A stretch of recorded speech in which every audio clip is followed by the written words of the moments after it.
kita belajar firman Tuhan hari ini, mari kita membuka dalam Alkitab kita 1 Petrus 1 ayat 3 sampai ayat 9.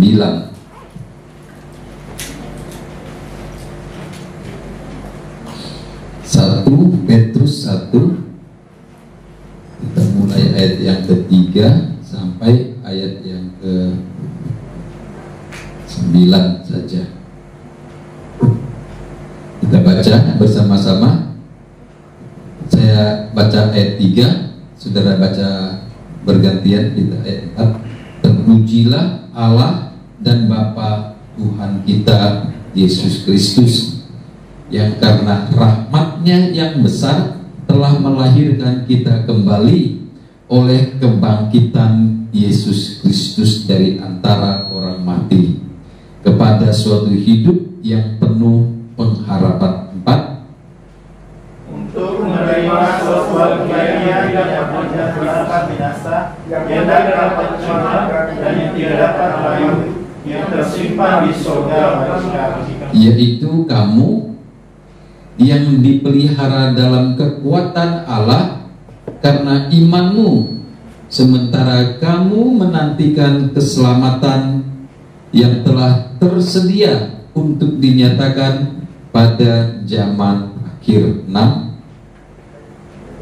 Bergembiralah akan hal itu, sekalipun sekarang ini kamu sekarang harus berduka cita oleh berbagai perkara. Maksud semuanya itu ialah untuk membuktikan kemurnian imanmu yang jauh lebih tinggi nilainya daripada emas yang fana, yang diuji kemurniannya dengan api, sehingga kamu memperoleh puji-pujian dan kemuliaan dan kehormatan pada hari Yesus Kristus menyatakan dirinya. 8.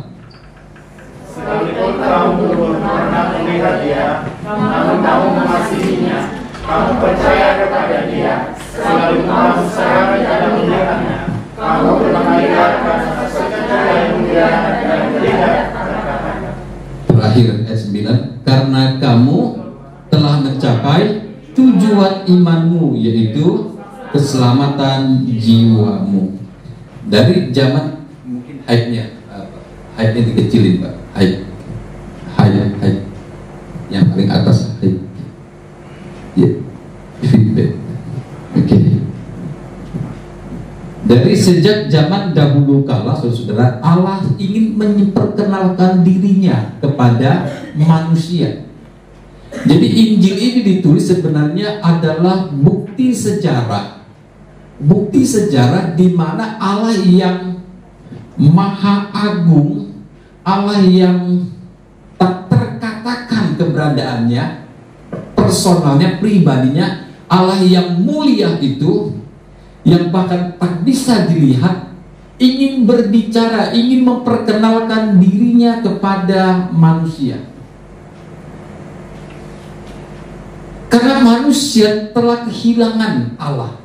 Kalau Alkitab berkata kehilangan kemuliaan Allah. Manusia terlahir dalam dunia ini tidak mengenal siapa dirinya, siapa Allahnya, mengapa ada di dunia ini. Itulah sebabnya, saudara-saudara, persoalan dari pihak Allah, saya katakan persoalannya, karena Allah berupaya bagaimana caranya memperkenalkan pribadinya kepada makhluk ciptaannya yang sehakikat, yang segambar serupa dengan Allah. Maksudnya hakikatnya adalah hakikat ilahi ada dalam diri kita. Manusia itu tidak bisa ditiadakan. Saudara dan saya, kita ini tidak bisa dihapus dari kehidupan. Sungguh pun nanti fisik kita ini akan rusak. Hati kita, lever kita, ginjal kita, tulang kita, paru-paru kita, jantung kita akan rusak karena proses kehidupan yang sementara ini. Tetapi jiwa kita Makanya keselamatan dalam Kristus, keselamatan apa? Jiwa. Jiwa kita atau roh yang Allah berikan dalam diri kita itu kekal. Ini sehakikat dengan Allah. Tetapi saudara-saudara kasih dalam Tuhan, betapa sulitnya manusia itu untuk mengenal Allah. Coba kita perhatikan ya. Pertama kali, saudara ingat tidak? Pertama kali bagaimana cara Allah memperkenalkan dirinya? Bagaimana itu? Kepada siapa? Memperkenalkan dirinya ketika manusia terhilang, jatuh dalam dosa. Pada Abraham, Allah berbicara kepadanya. Dari tengah malam dia mimpi atau nyata. Alkitab berkata Allah berbicara kepada Abraham. Allah memanggil Abraham supaya Abraham mengalami pribadi Tuhan yang memelihara hidupnya. Lalu kita singkat lagi ke Keluaran. Manusia terus berkutat dengan keberadaannya, sukar dia melepaskan keberadaannya dalam kungkungan dosa itu. Walaupun Allah sudah panggil, Allah sudah menyatakan dirinya, Allah pelihara dengan luar biasa. Ingat diakhiri dengan kisah Yusuf di Mesir, betul? Makanya keturunannya Allah memperkenalkan dirinya. Lalu mereka diperbudak di Mesir. Allah memanggil lagi. Siapa yang dipanggil di kitab Keluaran itu? Musa. Bagaimana cara Allah memperkenalkan diri kepada Musa? Coba kita lihat Keluaran 3. Kembali Keluaran 3. Jadi kita akan lihat Keluaran 3 ayat 1.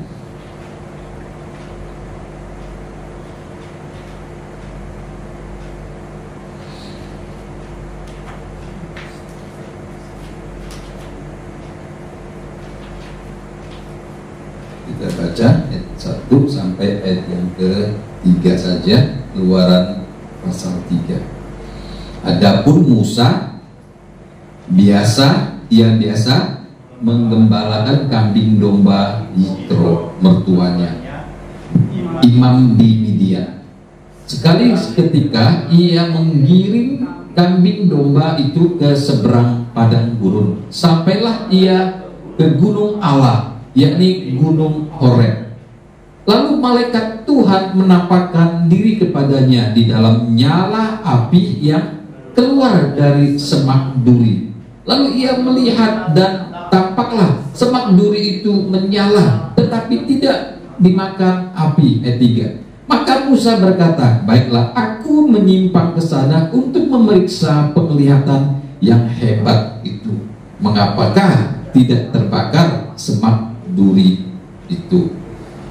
Lalu keluarlah suara dari situ kan, ayat keempat. Ketika dilihat Tuhan bahwa Musa menyimpang untuk memeriksanya, berserulah Allah dari tengah-tengah semak duri itu kepadanya, Musa, Musa. Dan dia menjawab, ya Allah. Lalu ia berfirman, janganlah datang dekat-dekat, tanggalkanlah kasutmu dari kakimu, sebab tempat di mana engkau berdiri itu adalah tanah yang kudus. Di situ Allah memperkenalkan dirinya kepada Musa, karena Musa biasa melihat di Mesir itu hal-hal yang spektakuler, hal-hal yang luar biasa dilakukan oleh kuasa-kuasa di Firaun di Mesir itu. Maka Allah memakai semak duri ini dan keluar apinya, lalu berbicara kepada Musa, dan Musa mendekat dan bertanya, apa ini? Mengapakah tidak terbakar? Di situ Allah memperkenalkan diri kepada Musa dalam nyala api itu. Tuhan berkata,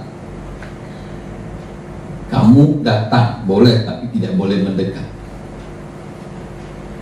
Kamu datang boleh, tapi tidak boleh mendekat. Nanti kamu akan hangus. Tempat ini adalah kudus. Ya. Allah berbicara kepada Musa melalui fenomena yang spektakuler. Kenapa?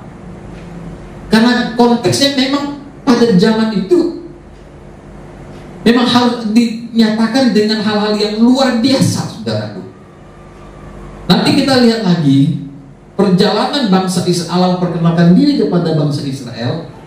Bahkan bukan hanya semak duri di api-api di semak duri, tapi dengan tiang api yang begitu luar biasa menyertai perjalanan bangsa Israel ketika menuntun mereka di padang gurun itu. Tiang yang luar biasa, api obor raksasa, supaya kalau menurut para penafsir, karena di padang pasir itu kalau malam itu bisa sampai dingin sekali, ya. Bisa kedinginan, ya. Bisa kedinginan karena zaman purba, zaman dulu tentu tidak seperti kita hari ini, ya. Manusia dilengkapi dengan mantel, dengan teknologi yang luar biasa, pakai bulu domba, mungkin tidak begitu pada waktu itu, ya. Lalu alam menyertai mereka dengan tiang, tapi tidak boleh mendekat, tidak bisa mendekat, bisa mati. Lalu dengan tiang awan pada siang hari, Allah menuntun memperkenalkan dirinya kepada mereka. Kenapa begitu? Karena Allah itu kudus. Allah tidak bisa kelihatan. Allah itu tidak bisa kelihatan. Allah itu kudus, agung dan mulia. Lalu kita lihat juga sudah dikatakan, setelah kepada Firaun, ya, kepada bangsa Mesir, lalu kepada orang Ibrani, Tuhan memperkenalkan diri lebih dekat lagi kepada mereka. Coba saya lihat lagi, ya. Saya ajak saudara melihat Keluaran 14. Keluaran 14 ayatnya yang ke-21 saja, 14:21. Saya bacakan Keluaran 14 ayat 21. Lalu Musa mengulurkan tangannya ke atas laut, dan semalam-malaman Tuhan menguakkan air laut dengan perantaran angin timur yang keras, membuat laut itu menjadi kering, tanah, ya, menjadi tanah kering, maka terbelahlah air laut itu. Ini kisah tentang mereka menyeberangi laut Tembarau itu. Dengan fenomena yang luar biasa, Allah mencoba terus memperkenalkan dirinya kepada manusia, supaya manusia menghargai, mengerti betapa agung, betapa luar biasanya pencipta kita. Tetapi kita perhatikan, saudara, mereka gagal dan gagal. Ini saya ingin mengungkapkan kepada kita betapa sulitnya kuasa dosa itu menguasai manusia, ya, betapa sulitnya manusia untuk keluar dari kuasa dosa ini, sehingga mereka sulit untuk memuliakan Tuhan. Yang ada mereka justru memanfaatkan Tuhan. Bapak Ibu sudah kasih dalam Tuhan, yang tadi kita baca tadi dalam 1 Petrus 1, maka kita dilahirkan kembali oleh apa? Oleh kehadiran Kristus ke dalam dunia ini. Lalu Tuhan berbicara, Tuhan hadir. Kalau kita baca Ibrani pasalnya yang pertama, ayat 1 dan ayat 2. Ibrani 1 ayat 1 dan 2. Setelah pada zaman dahulu, ya, Allah berulang kali dan dalam berbagai cara berbicara kepada nenek moyang kita dengan perantaraan nabi-nabi. Maka pada zaman akhir ini Ia telah berbicara kepada kita dengan perantaraan anaknya yang telah Ia tetapkan sebagai yang berhak menerima segala yang ada. Oleh Dia Allah telah menjadikan alam semesta, yaitu Tuhan Yesus Kristus Allah, firman Allah. Firman menjadi daging, firman Allah, ya. firman Allah menjadi daging di dalam Yesus Kristus Tuhan, itu pun sampai hari ini dipersoalkan dan diperdebatkan, bahkan dianggap bodoh oleh orang-orang tertentu.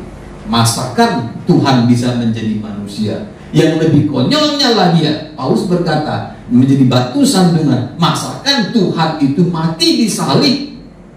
Bagaimana logikanya? Bagaimana Allah yang agung itu lalu menjadi manusia, lalu mati di salib? Bagaimana mungkin? Bagaimana bisa menerima pemahaman seperti ini, saudara? Mau tidak mau, saudaraku, kita yang di zaman akhir ini, maka kita berkata, berbahagialah kita ini. Kenapa berbahagia? Kenapa sudah disebut Alkitab berkata orang yang berbahagia? Pertama, kita tidak melihat hal-hal yang fenomenal. Mujizat pun mungkin saudara jarang lihat atau tidak mengalami.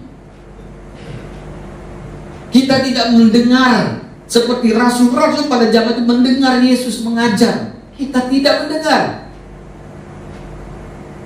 Kita tidak melihat. Bahkan kita tidak merasakan apa-apa. Tetapi Alkitab berkata berbahagialah. Mengapa berbahagia? Pertanyaannya, karena saudara dan saya adalah orang-orang yang dikasihi Tuhan. Ini disebut umat kasih karunia. Luar biasa, saudara. Kita tidak melihat, tapi kita bisa taat hidup dalam kebenaran firman Tuhan. Inilah karya Roh Kudus dalam hidup saudara dan saya. Amin, saudara. Jangan menuntut lagi.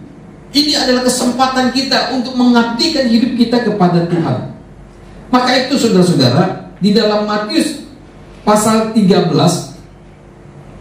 Matius pasal 13 ada murid-muridnya yang bertanya. Coba ya kita sekarang kita ke perjanjian baru. Nah, Matius 13. Matius 13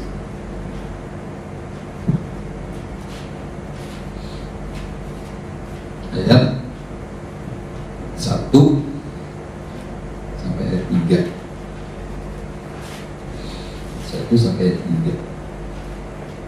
Pada hari itu keluarlah Yesus dari rumah itu dan duduk di tepi danau. Maka datanglah orang banyak berbondong-bondong lalu mengurumuni dia, sehingga ia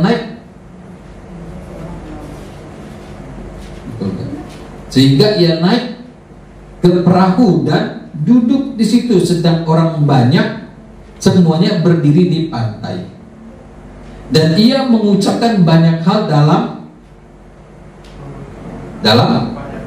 perumpamaan. Ya, garis bawah perumpamaan. Ia mengucapkan banyak hal dalam perumpamaan kepada mereka. Katanya, nah seterusnya ya, perumpamaan. Lalu murid-muridnya bertanya, mengapa engkau mengajar mereka dengan perumpamaan? Kepada kami tidak. Ada dialog nih, saudaraku ya.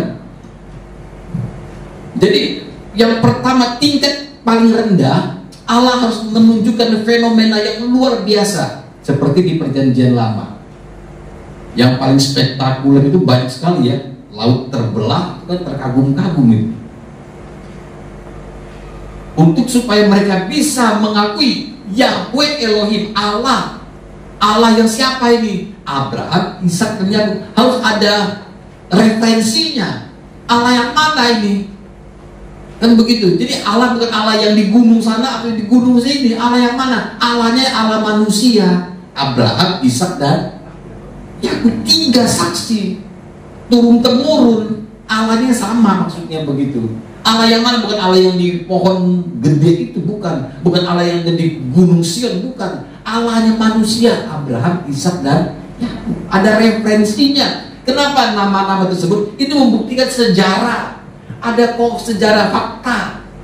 Allah itu benar-benar menyatakan diri kepada manusia, menuntun manusia dengan logika yang sangat make sense. Tidak spektakuler saja, tapi harus mengerti. Lalu Allah menyatakan diri kepada manusia dengan hal yang luar biasa. Itu sebenarnya mukjizat, kejadian fenomena itu untuk bangsa, bangsa budak yang tidak biasa dengan cara berpikir, harus melihat baru kagum, oh iya. Tapi pun gagal terus. Maka itu di dalam perjanjian baru Tuhan mengatakan apa kepada seorang kaya yang berjubah ungu yang mati. Karena orang kaya ini minta kepada Abraham, tolonglah suruh Lazarus turun. Sebab kenapa? Jangan sampai mereka masuk ke tempat Hades ini yang tidak nyaman ini. Suruhlah Lazarus turun, karena masih ada 5 saudaraku di rumah bapakku. Jangan sampai mereka nanti masuk ke tempat di mana aku ada. Suruhlah Lazarus turun lagi, bangkit lagi menjadi manusia. Nah, jawaban Abraham apa dalam perumpamaan Tuhan Yesus itu? Percuma orang mati bangkit. Sebab di sana sudah ada kitab kesaksian, di sana ada kesaksian para nabi dan kitab Musa. Itu konteks pada zaman itu. Jadi sekalipun hal yang spektakuler muncul, tidak bisa mengubah manusia untuk submit kepada Allah. Hanya firman Tuhan, maka firman menjadi manusia. Abraham memberi jawab kepada orang kaya ini. Di sana ada kitab para nabi dan kesaksian Musa. Itu cukup. Kalau memang mau bertobat, bertobatlah. Kalau tidak, percuma. Sekalipun hal yang spektakuler itu dinyatakan. Karena pengalaman yang lalu pun begitu. Jadi orang Kristen di zaman kasih karunia ini bukan berarti saya melarang saudara percaya mujizat ya. Jangan mau kita tergiring lagi hal yang sebenarnya melukai Tuhan. Kamu sudah dewasa mendapat kasih, kenapa mesti menuntut lagi hal-hal yang balik lagi ke hal bangsa yang dibutuhkan oleh bangsa budak?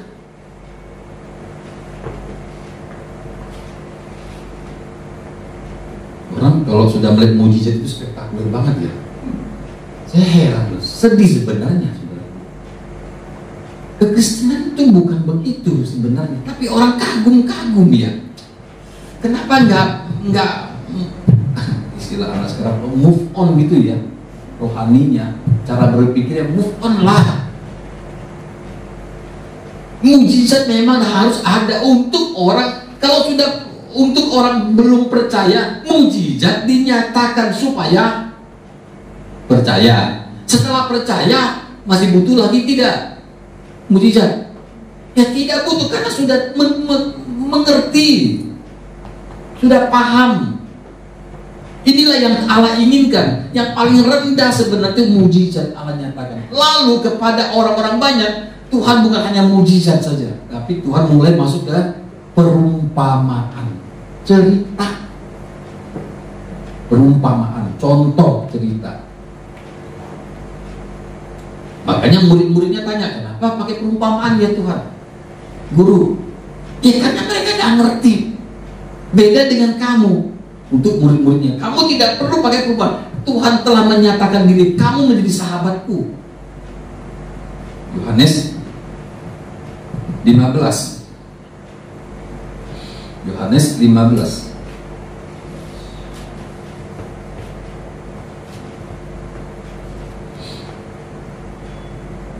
Ayat 14 mulai. Yohanes 15 ayat 14, baca. Kamu adalah sahabatku jikalau kamu berbuat apa yang kuperintahkan padamu. 15.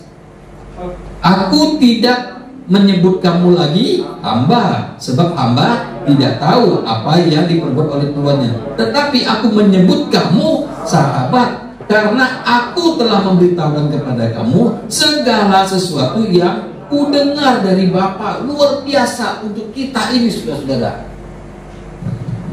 Mujizat dinyatakan kepada bangsa budak primitif. Harus ada fenomena yang luar biasa supaya mengerti Allah itu luar biasa. Tapi tidak membuat mereka menjadi bersekutu dengan Tuhan secara optimal. Malah hanya menuntut.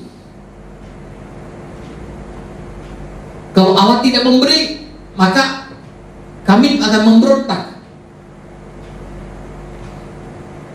Jadi ini problema, sebenarnya problema apa ya? Teologis.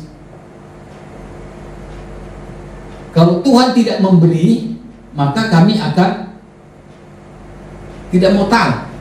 Tuhan mengalah kepada bangsa itu. Berulang-ulang Tuhan mengalah. Lalu ketika Tuhan hadir dalam dunia ini, Tuhan mulai memperagakan siapa dirinya, tapi versi Allah ya. Iblis berapa kali untuk menjebak Tuhan supaya mendemonstrasikan kuasanya.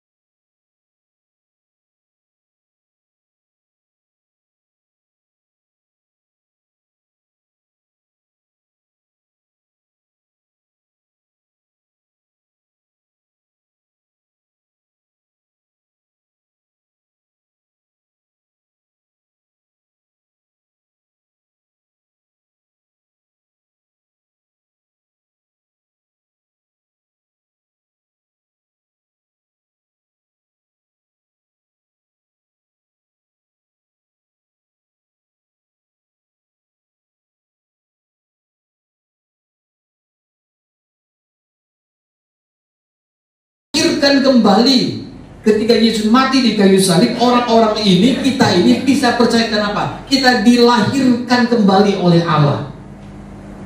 Ini supremasi yang luar biasa. Saya ingin saudara baca lagi ya saudaraku, ayat yang keberapa tadi di Injil di Petrus 1 ayat pertama, pasal pertama ayat yang ke-3. Terpujilah ayat yang ketiga. Terpujilah Allah Bapa Tuhan kita Yesus Kristus. Tritunggal ini ya, Allah Bapa Tuhan kita Yesus Kristus, yang karena rahmatnya yang besar telah melahirkan kita kembali oleh kebangkitan Yesus Kristus dari antara orang mati kepada suatu hidup yang penuh pengharapan. Jadi saudara dan saya ini adalah orang-orang yang, saudara pernah kepikir enggak, orang lahir baru itu, orang lahir dari kandungan mama, dari rahim mama, dilahirkan, kita sama, kita dilahirkan secara rohani oleh kebangkitan dan kematian Kristus di kayu salib. Kita dilahirkan kembali, kita menjadi umat Tuhan yang kita hari ini tidak melihat, tidak mendengar juga. Maksudnya tidak melihat, tidak mendengar Tuhan berbicara atau nabi-nabi bangkit. Tetapi hari ini saudara dan saya bisa duduk dan bisa memuji, menyembah Tuhan. Ini namanya orang-orang yang mendapat kelahiran baru. Jadi saudara, saya mau pastikan, saudara dan saya ini ada orang-orang yang mendapat kelahiran baru melalui kasih karunia Tuhan. Jadi jangan tuntut lagi, Tuhan aku tidak rasakan apa-apa. Bukan itu lagi saudaraku. Saudara dan saya mendapatkan kasih karunia Tuhan. Ayat yang ke-8 tadi, sekalipun kamu belum pernah melihat dia, namun kamu mengasihinya. 1 Petrus 1 ayat 8 tadi ya. Sekalipun kamu belum pernah melihat dia, namun kamu mengasihinya. Sudah mengasihi Tuhan? Bagaimana bukti kita mengasihi Tuhan? Nah, bagaimana bukti kita mengasihi Tuhan? Kasih itu identik dengan satu kata. Kasih itu bukan pemanfaatan, bukan bargaining. Kasih itu apa? Identik kasih itu pengertiannya bukan memanfaatkan. Kalau saya mencintai wanita atau wanita mencintai kita, dua pasangan sejoli, itu kasih, bukan itu. Aku cinta kamu, aku sayang kamu, kasihlah itu. Saya mau sederhanakan. Kasih kalau menurut versi kedagingan kita. Aku mencintai John, misalnya contoh ya, misalnya Jimmy mencintai Grace. Ada nama Jimmy, ada Grace. Jimmy, Grace ya, adanya Grace. Jimmy mencintai Grace. Kenapa? Jimmy, mengapa kamu mencintai Grace? Jawabannya apa? Jawaban Jimmy, kalau saudara jadi Jimmy apa? Jimmy, mengapa kamu mencintai Grace? Apa jawaban Jimmy? Karena, ya kan? Karena. Grace, mengapa kamu mencintai Jimmy? Apa jawabannya? Karena. Jadi siapa yang diuntungkan sebenarnya? Akunya, kedaginganku, aku puas karena Grace cantik. Grace sesuai dengan standarku, putih, tinggi, hidung mancung, mata kayak Barbie, ya. Cantik. Mengapa kamu gak mencintai misalnya siapa? Yang orang di pedalaman sana, yang kerjanya panggul kayu, ya kan? Mengapa? Ya karena gak cantik, fisiknya gak cantik. Sebaliknya Grace, mengapa kamu tidak mencintai Buyung misalnya? Iya, Buyung kerjanya dayung perahu, ya, kotor, gak keren. Jadi aku gak suka. Jadi itu bukan cinta, saudara. Bukan, itu karena pemanfaatan. Akunya dipuaskan. Aku mencintai Grace karena Grace cantik. Karena Grace bisa memuaskan hasratku. Makanya kenapa orang selalu bentur dengan fakta hidup. Ketika sudah menikah, ternyata banyak persoalan pribadinya yang bentur. Ini namanya tipuan, saudara-saudara. Kalau cinta itu kebalikan dari karena. Apa kebalikan dari karena? Loh, apa kebalikan dari karena? Ada lagunya kan? Habakuk pasal 3.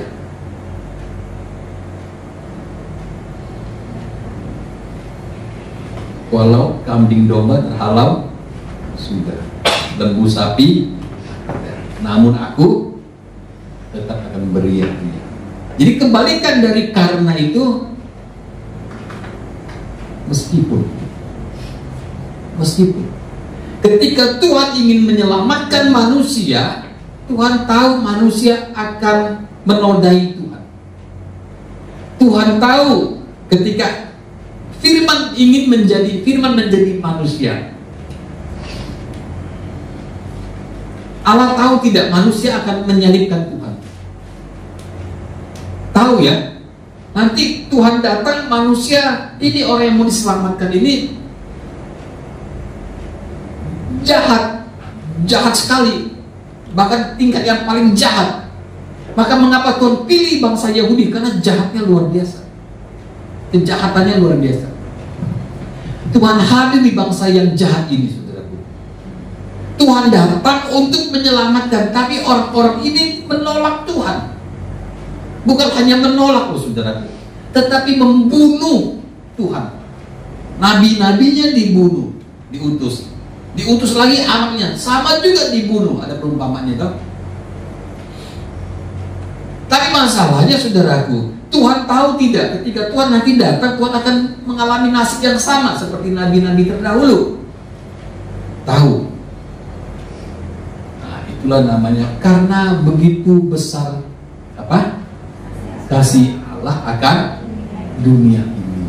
Itu ayat itu belakang-belakangnya, karena Allah Maha tahu. Allah sudah mengerti manusia itu akan memperlakukan juru selamat dengan cara yang tidak lazim. Bahkan dibunuh, bukan hanya dibunuh, disiksa.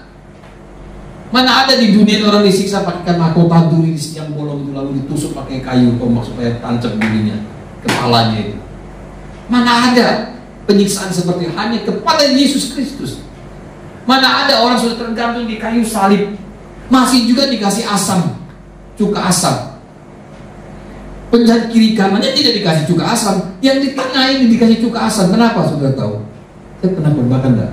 Kenapa dikasih cuka asam itu? Supaya jangan mati, jangan pingsan, disakiti lagi. Sudah pernah kebeset nggak pakai istilah? Terus kena jeruk nipis, waktu makan soto lupa, tangan sudah ada kena beset, lalu kena jeruk nipis. Itu sakitnya di mana tuh? Ya, pokoknya kata orang itu pipis, kata orang ente kupang. Sakit. Walaupun ini kebayang nggak, digantung di kayu salib, siang bolong, lalu dikasih cuka asam. Itu supaya penyiksaan luar biasa, supaya jangan cepat mati. Mau nunggu datang nggak Elia, kan Tuhan Yesus pernah berkata kan, Eli lama. Ini bahasa Aram. Lalu yang dengar ini orang Yahudi, oh dia memanggil Elia katanya. Salah tafsir. Kita tunggu, coba jangan sampai dia mati, dikasihlah cuka asam itu. Itu kira-kira tafsirannya, supaya jangan mati. Ingin melihat benar nggak Elia datang dengan kuda berapinya itu. Tapi Tuhan tahu akan mengalami itu, tetapi Tuhan tetap datang ke dalam dunia. Itu namanya kasih. Jadi kalau bilang aku mengasihi kamu, nah, itu harus dipertanggungjawabkan ya. Waktu janji nikah itu, aku mengambil engkau, aku menerima engkau sebagai suamiku atau sebagai istriku yang sah dan satu. Bukan salah satu ya, bukan salah satunya, bukan, tapi satunya, only one, untuk membuktikan kasih itu. Nah, saudara yang kasih dalam Tuhan. Jadi ayat yang ketiga ini dikatakan bahwa terpujilah Allah Bapa kita,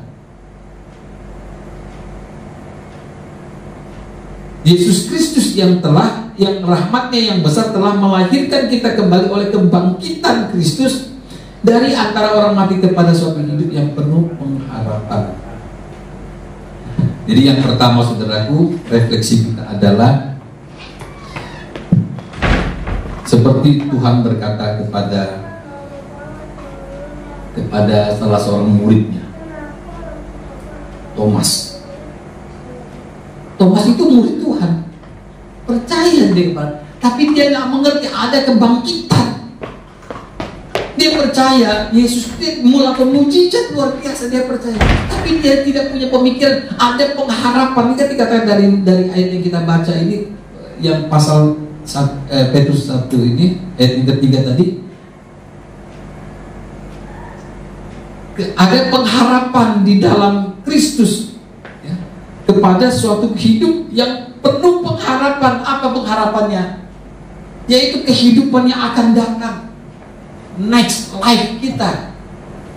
Kehidupan sekarang ini saudara, di dunia kita hari ini, jangan pesimis ya, jangan pesimis.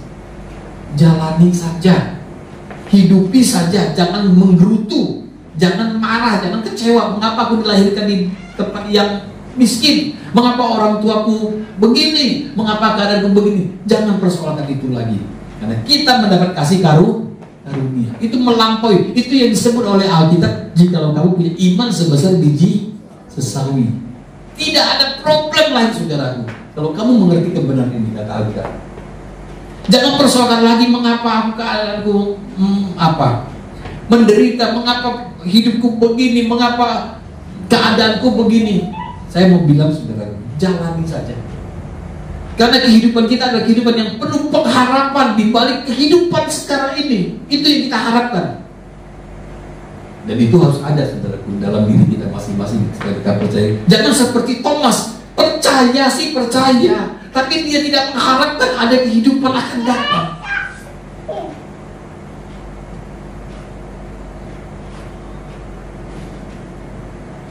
Satu Korintus 15. 1 Korintus 15.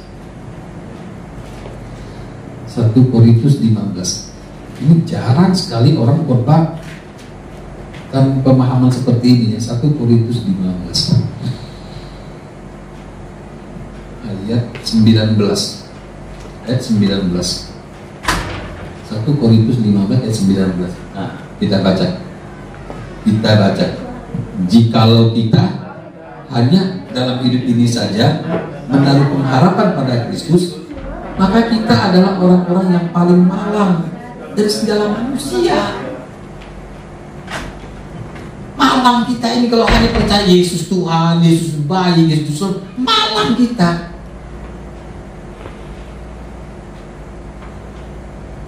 Ini tingkat yang luar biasa loh. Kalau untuk perjanjian lama tentu ini tidak bisa dikenakan. Tapi untuk saudara dan saya yang telah dilahirkan kembali, ini dikenakan untuk kita. Bukan hanya Tuhan ingin, bukan kita ingin hanya percaya, oh Tuhan kau luar biasa, engkau aja. Bukan saudaraku. Tetapi isinya adalah ayat 20. Tetapi yang benar ialah ayat 20. Tetapi yang benar adalah bahwa Kristus telah dibangkitkan dari antara orang mati sebagai yang sulung dari orang-orang yang telah meninggal. Kita ini nanti saudaraku, Yesus sulung bukan berarti ini. Sulung itu berarti yang pertama. Dan ada saudara-saudaranya. Kitalah ini.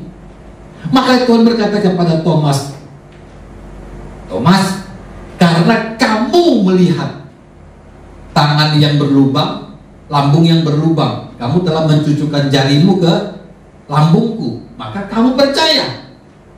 Lalu Tuhan bilang kepada Thomas dan kepada murid-muridnya, berbahagialah orang yang percaya namun tidak melihat. Siapa itu? Kita. Inilah statement yang luar biasa untuk saudara dan saya. Orang-orang, mengapa kita bisa berbahagia? Di mana letak kebahagiaannya? Susah saya menjelaskannya, tetapi saya bisa merasakan itu. Maka itu yang Tuhan inginkan adalah saudara memahami akan kekristenan sungguhnya. Pengharapan kita bukan dunia ini. Amin tak saudaraku? Entah orang mengkhotbah di jemaat ribuan ke ratusan kan tidak masalah, atau di 5 orang pun tidak masalah. Kenapa? Karena kita punya pengharapan, karena kita punya Kristus yang memberikan kehidupan yang sesungguhnya, yang memberikan kita damai sejati sesungguhnya. Gajimu berapapun, kamu jangan ngomel lagi. Kalau udah nih yang kerja ini, Pak, uang makan dari dulu cuma 20.000, masih bagus 20.000 daripada nggak ada. Pak, uang makan begini, ya kamu mau berapa? Pak, saya ingin, ya kamu kalau mau jadi tidak mau begitu ya kerja sendirilah, buka warung depan rumah, kontrakan, buka warung, nah coba aja bisa nggak? Tuh, ya buka usaha sendiri. Tapi sekarang mau buka usaha apa saudaraku? Nah, mau dagang apa? Online di mana-mana murah meriah, sampai TikTok itu tak boleh lagi kan? Karena terlalu murah barang-barang impor sendiri. Masa panci cuma 30.000? Pernah ibu-ibu lihat TikTok nggak? Ada botol minum itu 1 set 3, cuma 49.000, isi 3. Ya bangkrutlah Tanah Abang. 3 botol yang 1 liter, yang 1,5 liter, yang 1 liter, yang 60 mili, 49.000, isi 3. Ongkir, free ongkir. Yang jual siapa? Pak Boim, Baim, Bang Baim. Artis aja jualan kuali, kayak artis aja nggak mau jadi jualan kuali, jualan panci. Yang beli setiap hari, ya ampun banyaknya, luar biasa. Nah, sekarang nggak tahu, katanya udah nggak boleh jualan di TikTok itu karena terlalu murah. Jadi maksud saya adalah mari kita hidup ini, saudaraku, kita menghargai anugerah Tuhan yang hebat dalam hidup saudara dan saya. Untuk itu saudaraku, yang terakhir saya mau ngomong, cintailah Tuhan. Halo? Kasihilah Tuhan. Yang bagaimana standarnya? Yang walaupun, meskipun tak kulihat, meskipun aku tak melihat Tuhan, meskipun Tuhan tidak mendengar aku, tetapi aku komitmen tiap pagi aku harus cari saudaraku. Cintailah Tuhan. Amin saudaraku. Tetaplah datang ke gereja itu perlu. Pak, saya nggak mau nggak bisa. Bukti imanmu apa? Bukti iman kita ya beginilah. Tuhan percayakan begini, ya lakukan dengan setulus hati. Tadi siapa Merlin ya? WA-nya bagus ya. Kak Betty. Oh, kalau Karen yang mana? Mirip-mirip ya? Betty ya? Ada siapa lagi? Muti. Kalau Muti main keyboard ya? Iya. Mutiara, ya, main keyboard. Pernah WL juga kan ya? Nah, tadi si Kak Betty. Oh iya, tadi nggak ada. Sekolah minggu. Oh, sekolah minggu. Ya, tadi si Kak Betty bagus ya. Masih semangat gitu loh, walaupun cuma sedikit ya. Cintailah Tuhan, amin. Ya dengan apa yang ada kita ini, pemusik semua ya mainlah dengan tulus. Nggak apa-apa saudaraku, walaupun sedikit. Itulah bukti kita mengasihi Tuhan. Ya. Lalu yang terakhir, bukan hanya itu, tapi kita juga harus menjadi berkat bagi orang lain. Jadi berkat ya, jangan omongin orang lain, jangan jelekin orang lain karena sudah jelek memang itu ya. Jangan jelekin orang itu ya, memang sudah jelek itu ya. Jadi jangan tambah jelek lagi nanti dia kan.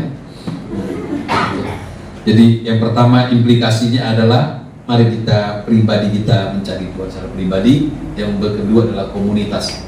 Harus ada komunitas. Kalau enggak gimana? Sudah menikah siapa yang memberkatan? Nanti ada yang meninggal siapa yang melayani? Ya, jadi ada komunitas ya, ada komunitas kecil ini. Puji Tuhan. Mari kita berdoa.